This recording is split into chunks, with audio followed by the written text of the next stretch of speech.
Hello, everybody. Welcome to Finding Brave. This is Kathy Caprino, and happy Valentine's Day. I think that's today. I hope that our talk today is going to really help make your Valentine's Day even more special, because we are talking about 5 ways to use rejection to fuel your success. So, how am I tying that into to Valentine's Day? Well, a lot of people feel rejected on this day. A lot of people feel alone. A lot of people feel like they're not getting the love they want, or the reactions they want, or the confirmation, or the validation, or the feedback that they want. So I want to turn that kind of on its head and talk about rejection.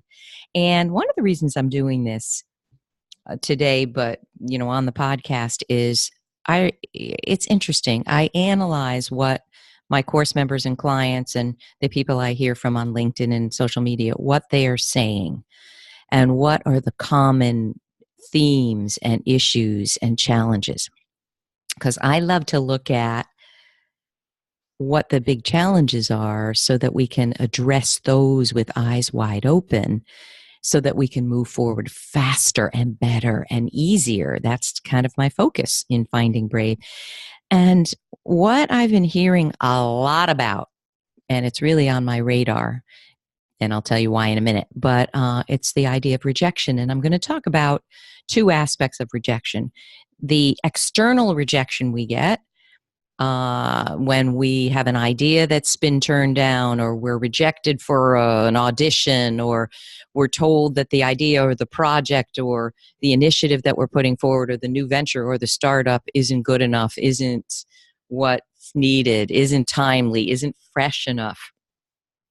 That's the external rejection. But there's also internal self-rejection.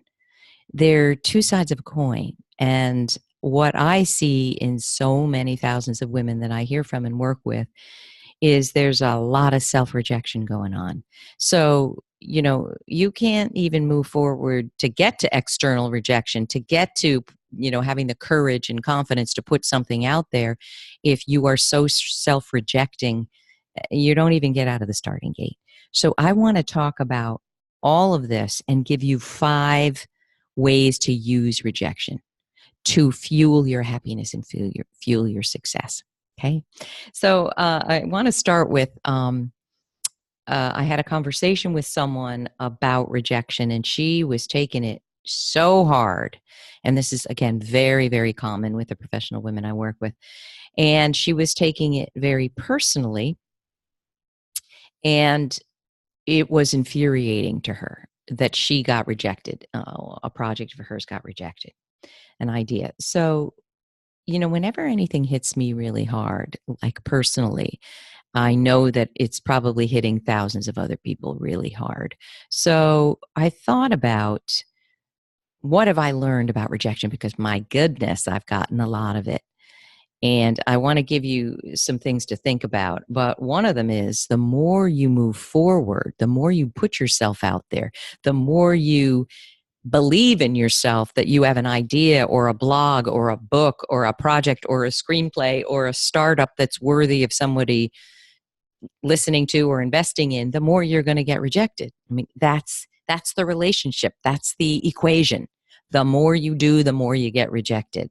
So if you're always going back to the corner and needing to lick your wounds, and you're just feeling angry and devastated, you're just not going to have the life you want. You're not. So I did this quote. I'll put it under the post so you can see it. And I put it on LinkedIn, and it says, how you handle rejection will directly determine the degree to which you can reach your highest goals. Don't be defensive. Be curious. And the thing went viral. I think 52,000 views and 1,100 likes in a day or two. And so I know it had touched a nerve. So, I mentioned in that post, and I want to share it with you, that when I was younger, I'd get so crushed by rejection. And so, I had an 18-year corporate career. I had a lot of rejection. In the end, I had the ultimate rejection, which was being laid off in a way that was just so brutal. But I've had rejection of book ideas. My first book, Breakdown Breakthrough, which I adore, I just got rejection after rejection. Agents wouldn't take it.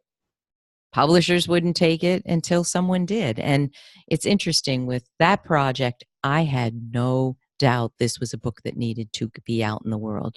So I just thought, what's the matter with these people that they don't understand how important it was? I didn't get crushed too much by that, but there have been other things that recently that I've put out and put forward that haven't gone forward in the way they wanted, and I was crushed. But in the past, I'd get demoralized and angry and defensive, and in my mind, I'd rail against the person who was rejecting, and literally, I think they're stupid, or I hate that word, hate it, but that's what would go through my mind. You're stupid. Ugh. Or you just don't understand this idea, or you don't understand the audience. It was all about defensiveness. And now that I'm older, I truly think about it differently. Every single rejection you get, I have learned. If you listen and observe carefully without all the defensiveness and the ego getting hysterical, it can unlock amazing doors for you. It can, and it can teach you about yourself and the world and your idea that perhaps needs a tweak or a fleshing out or vetting or researching. And it really shows you how you can either understand that timing is a part of it, or vet it better, or present it differently, or hang on till you do find somebody who really gets it, right? But what's really important is that you don't get defensive. You don't take it personally. You just get curious. And I can say this is not easy to do, but I did it with my second book in development. And I can't talk about it quite yet, but good stuff is happening with that. And it took a lot of patience and a lot of perseverance and a lot of tweaking. But rejection can and will lead to success if you approach it the right way. So let's talk about 5 lessons that rejection can offer you that will fuel your success rather than crushing you down. Okay. So I do want to say this. I'm talking about rejection that's based in positive criticism. I don't mean narcissistic rejection. I don't mean bias. I don't mean sexual harassment. I don't mean discrimination. I mean you're getting feedback about something that you respect the person who's sharing it, or at least you feel it's something to listen to, but it's not what you wanted to hear. That's the kind of rejection I'm talking about. Okay. So let's talk about the outer rejection first, then we'll get to the self-rejection. So how does this kind of rejection, this kind of feedback actually fuel your success? First of all, it shows you how the idea or the approach might need to be tweaked. Every idea that comes flying out of us, I mean, we're very creative, we're very innovative, we're geniuses. Many folks that I deal with are amazingly innovative. But not every idea comes out fully baked perfectly, right? So it shows you, let's take an idea for a book, okay? You submit the proposal. You're trying to find an agent, let's say. But I think this applies to a startup or any kind of project, your master's thesis, whatever it is, you pitching to be featured in, a wonderful website. So if you get feedback that no, it's not there yet, what you want to do is get as much information from the rejecter as possible, of course. Don't be shy about that. Can you give me more input? What isn't working? What isn't right? What isn't at the level it needs to be? Can you be specific with me? Because what's interesting is I noticed as I've gotten rejected a lot, they don't want to tell you the truth because it's hard for them. This idea wasn't good enough. This book isn't fresh enough. You don't have a big enough platform. When my first book was accepted, I didn't have a platform. I didn't have any followers. I think I had maybe 5,000 people on my mailing list. And I had a small blog. I didn't have it going on. So, people might be freer to say, well, you don't have a platform and we're looking for, people who've established themselves in the media. But if the idea is just downright bad, people don't want to really give you feedback because they don't want to be hurtful. But if you demonstrate that you're tough enough to hear it and you want it, they will give you more information about why they feel the idea doesn't hit the mark. And that's what you want. Lay it on me, not defensively, right? You might understand how it needs to be communicated differently. I've been a marketing person all my life, and even though I'm a coach and a writer and a speaker and a trainer, a lot of what I do is marketing. And I'll see very clearly how, for instance, on my Forbes blog, 2 words can make a headline go viral or kill it. Literally that small a tweak. So sometimes it's just how you communicate it that is going to make or break it, or is a little bit off the mark for the audience. And so it just requires 2 words or 1 sentence of change, right? Or an image that you put up on your website, maybe not attracting the people that you want, and you're hearing from people that it's not what they want, right? It also shows you what's missing in the idea. What part did you leave off? Like, let's say you're going to develop a new course. I'm thinking about, what I do day to day. Well, it may be that you've got 3 components that work, but you're missing a 4th one, an online component, or you're missing a group component, or you're missing a live component. So just because you got rejected with this iteration doesn't mean the next iteration isn't going to get what you need. And maybe if you're putting out something in the world, maybe you're not understanding as fully as you need to the potential market for this thing, or you've marketed it to the wrong audience. So, if I'm working for professional women and I put something out and it's targeting 50% men, well, that's probably not a good idea if the whole thing is for professional women. Do you understand what I'm getting at?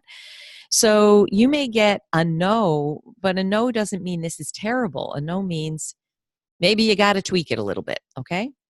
The second thing that rejection can tell you that's going to fuel your success is the timing of the idea right? And I want to just jump to something that might sound a little woo-woo to people, but I really believe this. I'll call it the universe because that's the way I frame it. Sometimes the universe isn't ready for the idea.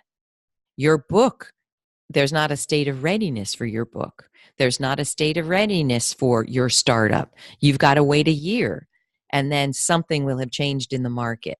Or your new app, it might go viral next year, but right now, not. When my first book came out, while it's done, well for someone who didn't have a platform at all 10 years ago, it came out in '08. And that was right as, the economy was imploding. We had Obama in the news. We had Sarah Palin in the news. Nobody was looking at what this book was about. Nobody. You wouldn't believe it. 10 years ago, nobody cared about professional women's challenges. That's the difference 10 years can make. Look what's in the news today. Every headline almost is about, something about women, and not every headline, but you know what I mean. So sometimes the timing isn't right, but it's not going to be something you understand or you can control. But the universe sometimes pushes back on an idea and makes you wait till it can come to fruition because the timing wasn't right. And maybe the timing in your life isn't right. The third thing is, speaking of timing, the readiness for success. I have to share with you, when I had no platform, when I had no followers, and I think by today I'm over 900,000 followers on LinkedIn. And why is that number important? It's important because it reflects to me that something I'm saying, something I'm doing, the messages that I'm putting out there are resonating, are striking a chord with people. And that means the world to me. I don't want to sit alone in a vacuum in a box writing. What am I doing it for? I'm doing it so that I can hopefully be of help to people, right? So, but I think that if somehow 10 years ago something went viral to this degree, I'm not sure I would have the readiness. I'm not sure I would have had the personal boundaries and the understanding that, speaking of getting rejected, some of the stuff that I've put out that's controversial, like what is feminism and why do so many men and women hate it still? wow, I got so much rejection of that idea. And also thousands of people saying I completely agree. But the rejecting comments were so hateful. And there were swear words, shut up, you dumb C word, that I was not really ready for that. I wasn't ready. I had to take the comments down off of YouTube. And even my daughter, who was, so that was probably 2 years ago. I don't know. I'll check. 22 said, well, what do you think's going to happen, Mom? It's YouTube. It's not protected, whereas LinkedIn and Forbes people, I think, behave more professionally because we know who they are. Do you know what I mean? But the point is, I got such rejection that I wasn't ready really to handle that kind of negative feedback. I've never received that. So sometimes there's a readiness. You may not be ready for the success that you're dreaming of with that idea. There needs to be a little buffer of time. But again, we're not aware of that. So this is where feedback can be incredibly helpful. The fourth thing rejection can tell you, or spurring you to ask, is how well have you vetted the idea? It's interesting. I'm a fan of research, and I've always been a fan of research. Even when I was a young kid, interested in psychology, what would I be reading? Research reports about what affects the brain, what affects personality development. I don't love it at all when coaches or thought leaders throw ideas out and there's been no vetting of them. I mean, on the other hand, there are people, making huge differences in the world with ideas that are unlike anything that's come before. But I'm a fan of very well researched information. So even when I talk about themes and trends that I'm seeing with my clients, it's because I've literally spoken to thousands upon thousands of women around the world. So those trends are trends that I believe are evident through the numbers, But one question that rejection makes us think is, have I done the research on this? I've had course members and clients over the years who've said, I've put out a new product and nobody wants it. And I'll ask them, have you researched it? And sometimes they'll say, yeah, my friends, I got together a group of friends, and friends aren't your research, shouldn't be your research pool. I remember, so I spent 7 years in market research, and one of the things I did really well was develop screeners, which is, screening questions to make sure that the people you get in the room to vet your idea are actually just like the people who would be looking at it to buy it. I mean, if you get your friends, or if your idea is for teachers and you get a group of people who aren't teachers, you're not going to get the feedback you need. So did you vet it? Did you research it? Today there's so many ways to research thoughts and ideas and projects, through SurveyMonkey, through free tools. There's kind of no excuse not to do research on your new idea, your program, your article, whatever it is. And the final way rejection in terms of an idea or a project or an initiative can help you is it can help point to, is it too limited or skewed in a way that your own success with it is going to be limited, right? So what do I mean? So perhaps, let's say you're putting out a course and the way, or a new book, or a new chapter, but the way you're framing it is either too limited or too broad or too vague. I mean, what comes to mind is personal branding. A lot of people that I work with are new coaches, and they'll say, I want to help everybody feel better and be happier. That's just, forget it. You can't help everybody. I mean, if someone said to me that's what they do as a coach, I pretty much know they're not a good coach, because there's no depth to that, right? A man's issues are not the same as a woman's issues. A woman over 50 is not the same as a woman who's 20. A divorced woman is going through different challenges from a married woman. Somebody with kids has a whole different world going on than someone who does not have kids. If it's too vague, too broad, I mean, in personal branding, we say, if you're trying to help everybody, you're helping nobody. So these are some of the things that feedback, which can be rejection oriented, can actually inform you, but you're not going to hear it. You're not going to understand it if you are too busy defending yourself and being angry at it. Boy, I really wish what I'm teaching now I knew 20 years ago. My life would have been very different. No regrets. I don't have a regret about that, but I can tell you it's really true. I wasted a lot of time licking my wounds and being so just what's the word? Just so confused and angry as to why people weren't accepting my idea or project or whatever it was. Now let's talk about self-rejection. Okay, so I did just write last week an article on 3 key steps to moving from self-rejection to self-love. So on Valentine's Day, let's love you up, hugging you up. There's a lot to talk about here, but and I'm linking to the article below, but there are 5 stages of going from I totally reject myself to, hey, I love myself. And you can read that in the article. What I want to talk about are 3 steps you can take to move away from self-rejection, to move towards self-love. And, there's so much to talk about, but the first step is just begin to recognize how amazing you are. Take time this week. Shut everything off. Go to a room where you can be quiet. Turn off your devices. Unplug. And think about what you have already done, how you are in the world, who you've helped, the needles you've moved, the things that you've done that have mattered. I say this a lot. If you've listened to 5 podcasts, you probably heard me say this, 5 episodes. But because I have seen thousands of my career path self-assessment, which I give every client, and thousands of people have taken it, and I've seen thousands of them, I can tell you with just 100% surety that everybody is amazing in some way. Everybody. It doesn't matter their background. It doesn't matter their education. It doesn't matter their training.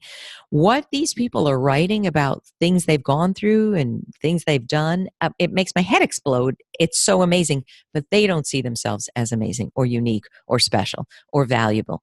Invariably, if people are coming to me, they're having a problem seeing how fantastically valuable they are.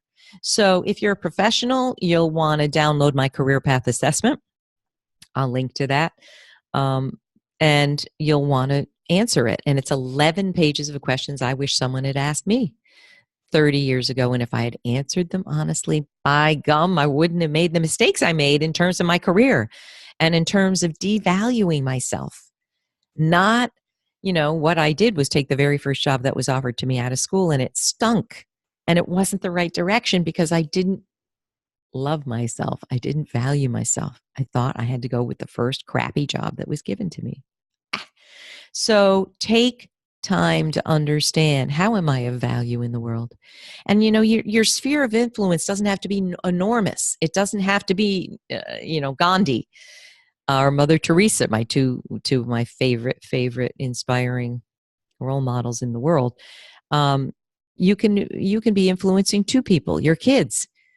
But what are you doing that is amazing? Please take time to recognize it and watch my TEDx talk, Time to Brave Up, about how to articulate the 20 facts of you. Okay. So I want you to start saying, I am amazing. Now that goes to the next one. A lot of women can't even say that. They kind of cough up a hairball when they say anything close to that. So the second step to moving away from self-rejection, which you've got to do if you want to live a happy, wonderful life and career, is identify your biggest fears in the way of sharing a more authentic, amazing self in the world. So, a lot of women are going to hear this and read this and go, I don't love myself. So how can I even fake it? And I don't feel comfortable even saying I love myself. And that's because society and our parents and a lot of people have told women Don't act like you love yourself. Don't act arrogant. Don't act self-absorbed. Don't act smug. My goodness, I'm not telling you to do that. I'm saying love yourself. So love yourself the way a mother loves a child, a healthy, loving mother. Love yourself. And you're not self-absorbed, and you're not narcissistic because you love yourself. You're not. But we have to undo a lot of the messages that we were told. And another challenge is, my gosh, I am so floored by the number of people who come to me who are not having the careers they want. And we can tie it back to childhood messages they got that were traumatizing or damaging. Some of them had narcissistic parents, and I'm linking below to how being raised by a narcissism, how being raised by a narcissist damages your self-esteem. I'm starting to be more of an expert on this than I ever thought I would be, and it's sad stuff. But if you were raised with messages that you are not good enough, or you need to be a certain way or look a certain way and be thin and beautiful and smart and get straight A's and go to Harvard and be number one on the tennis team, or, go to the States in soccer, or you're nothing, that is affecting you right now. That is affecting your career. It's affecting your relationships. It's affecting how you're parenting. It's affecting your health. So many of us are given damaging messages that keep us from loving ourselves. But I do believe that even if you had a very happy, healthy upbringing, society doesn't like it when women seem too confident.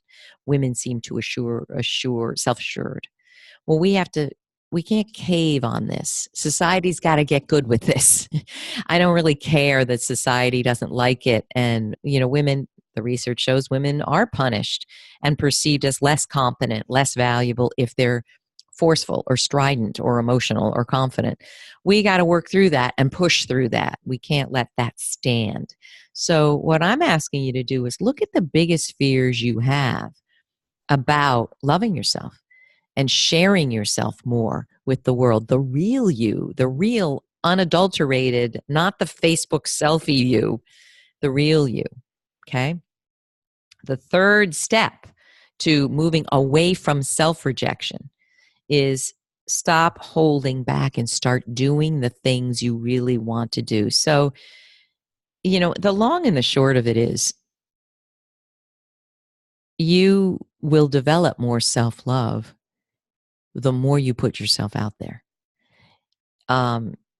It's interesting. I interviewed another role model of mine, Harriet Lerner, who's the best-selling. She's a renowned therapist and multiple million copy best-selling book, best-selling author. And the book I think she might be most known for is The Dance of Anger. Every trained therapist has read her books. She's amazing. And what she has to say and how she says it is so inspiring. But she writes this: in truth, there's only one way to escape the pain of rejection, and that's to sit mute in a corner and take no risks. If we live courageously, we will experience many rejections, and that will make us want to fold up in a corner and never put ourselves out there again. Don't let yourself stay in that dark corner too long. Get out and accumulate more rejections. There you go. Get out and accumulate more rejections. You can take some time out, but don't ever let a rejection stop you. I just find that so beautiful. And I think that literally, I say this a lot, the more you spread your wings, the more you're going to bump into things, new challenges. It's not going to go away. You're suddenly not going to never have a rejection. It doesn't work like that. What happens is the more you put yourself out there, the more you say, I'm worthy of that thing that I want. I'm worthy of having my second book published the way I wanted to, with an amazing publisher, with an amazing agent, and I am not going to settle. Well, the more you put yourself out there, the more you're going to open the door to new experiences that are going to let you have the readiness and the skill and the talent and the confidence to have those ideas be met with great acceptance. But that will require you getting good with rejection. So I hope this is helpful to you. I hope that you can see the connection between the more we stop rejecting ourselves. And, I write in this piece I'm linking to below about perfectionistic overfunctioning, which I've talked about a lot. It's a concept I learned in therapy, but I've kind of tweaked it for non-therapeutic work. But if you are a perfectionist, meaning you're killing yourself doing more than is necessary, healthy, and appropriate, and you're trying to get an A+ in it, and if you're over functioning, if in some ways that means you think you're in control of everything. You're not. And if you're a perfectionistic overfunctioner, you're just exhausting yourself, and it's a miserably unhappy way to live. And I know you know who you are, folks. And I'm a recovering perfectionistic overfunctioner. I still have those traits. They still rear their ugly head, but I'm aware of them. And greater awareness equals greater choice, for sure. But and so you can choose to change. But if you insist on number one, thinking you're in control of everything, you're going to miss a lot of the juice and the richness of life. We're not in control of everything. There is timing. There are things going on that we can't see. There is a readiness or a lack of readiness, perhaps, in you. And so it also requires some faith and some trust that I did the best with this idea. I did the best with this book, with this course, with this startup, with this thesis, with this online dating profile, whatever you're putting out there. I did my best. I did my best with every piece of information I have available to me. And it got rejected. So what am I going to learn? How am I going to love myself up and keep going? And yeah, maybe I have to take a week off or a month off or go to Aruba and swim in the ocean before I can come back and address this. But how can I look at what I'm getting back as a way to fuel me being more of who I really am in the world? Because that is the point, that we're finding brave, we're closing our power gaps so that we can actually live the life we're meant to live here and live it joyfully and thrive in the process. So I hope that's helpful, folks. I would love to hear from you. I would love it. So wherever I put this podcast, and I hope you'll connect with me on social media. I'm turning into a big fan of Instagram. I hope you'll follow me on Instagram. I'm new to it. I don't know. I'm learning how to do a story, and you can all give me advice. Yeah, that one worked. That one didn't. I won't call it rejection. I'm on at Kathy Caprino at Instagram. Follow me there. Follow me on beloved LinkedIn, which is just my happy place. I love LinkedIn. But I'm also on Facebook at Elia Communications. That's my business name. And on Twitter, which I love, and on Pinterest. So follow me, will you? And please share. Please share, what was a rejection that you're still struggling in getting over? Because I know there are some. And if I can ever be of help to you, I would love to. Towards that end, I want to tell you, I launched just recently a new 4-session private coaching program, Close Your Power Gaps. And this is not just for women, and this is not just for professionals. It's for men and women who have any kind of challenge or a power gap where they don't feel powerful, they don't feel confident, they don't feel worthy. I would love to help you close that power gap and start moving forward again to share with the world who you really are, because that's what we need to see and experience and learn from. Okay, everyone.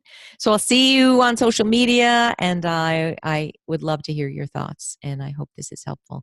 Happy Valentine's Day. I'm sending bushels of love to you, and so much appreciation and gratitude for you being here. Okay, have a wonderful, brave day and week. See you next time. Bye-bye now.